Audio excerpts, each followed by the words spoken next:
This is your boy Big J coming at you live through the power of YouTube. Today is Wrestling Wednesday. Now, before I begin, I just want to let you know one of my recent videos is kind of jumping up there. Talk about a dog who jumped in front of a bus, saving its owner. Go check that out. The link's gonna be in the comment section down below, or annotation maybe. I don't know. Yeah, it's going to be in the comment section down below. Feel free to check that out. And as always, don't forget to RKO that like button and curb stomp that subscribe button. Alright.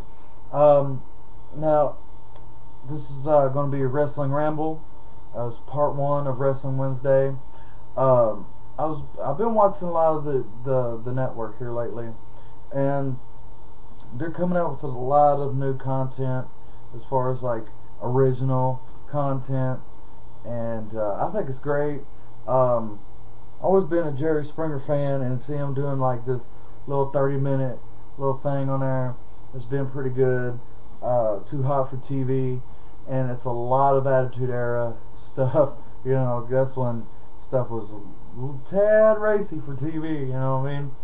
But also there's some Ruthless Aggression Era stuff on there as well. But they're supposed to be coming out with like an adult themed cartoon. This is gonna be like Camp WWE. This was called. It's like the superstars as kids at like summer camp and stuff, and their hijinks and panty raids and stuff like that, which I think is gonna be cool. I like adult themed cartoons, stuff like that, Family Guy and stuff like that. And this is from creators of Robot Chicken, and yeah, creators of Robot Chicken. So I think it's gonna be great. I like Robot Chicken.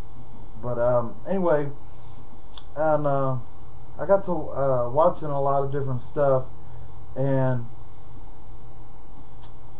back in like, what was it? I think it started like WrestleMania 15. I think it was. Yeah. Like celebrities getting involved with wrestlers. You know, I mean, is it really necessary? Tell me what you guys think, you know, in the comment section down below. Cause I was thinking like Pete Rose, that stuff with Kane. Like, I thought it was pretty funny, but at the same time, I'm like, why? You just tombstoned a 50-year-old man. Well, why?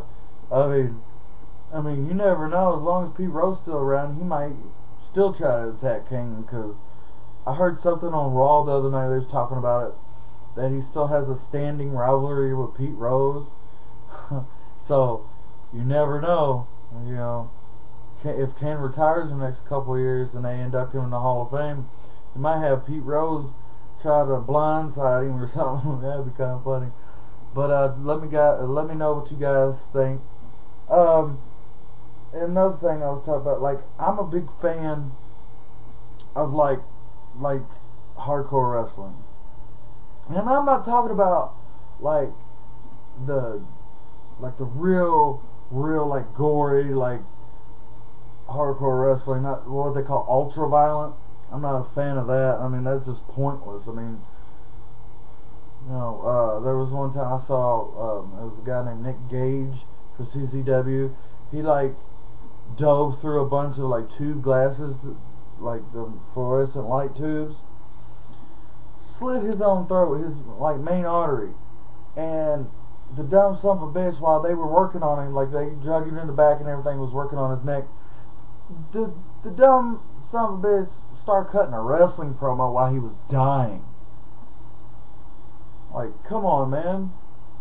We're not saying you ain't tough, but come on, man. Don't be stupid. Just focus on not dying.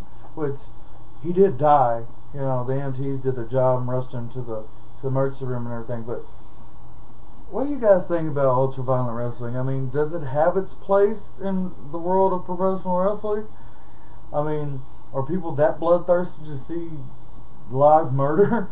or what? But I liked...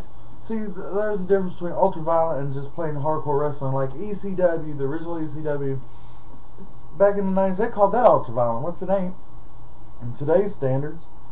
But, like, my favorite there was, like, Sabu. When Sabu and Terry Funk did that the barbed wire match for the title. Sabu almost bled to death too. That's why he always wears that tape around his arm, because he cut an artery there when he did a to a table, not on a table, off a chair, so like leg clothesline. That's all I always call it. And Terry Funk moved. Yeah, watch that back. I forget, it was their first pay-per-view. I think it was Barely Legal or something like that. Anyway, I can't remember everything. You know, I'm not perfect, but yeah, that was pretty cool. But oh, what's up with Luke Harper and Eric Rowan using the 3D? Is that their new finish? Was that gonna like lead to a Dudley Boy reunion where they challenge them for the rights to use the 3D or what? That was pretty cool though. It shocked me on Monday Night Raw when they did that. It shocked me, which it was awesome. But part 2 of Wrestling Wednesday's coming up, guys. Don't forget to like, favorite, subscribe, all that. Blow this thing out of the water. You know, RKO this thing. And part 2, I'm going to get to number 6 of my top 10 favorite wrestlers of all time. But for this video, I'm Big Jake, coming at you live through the power of YouTube, and peace.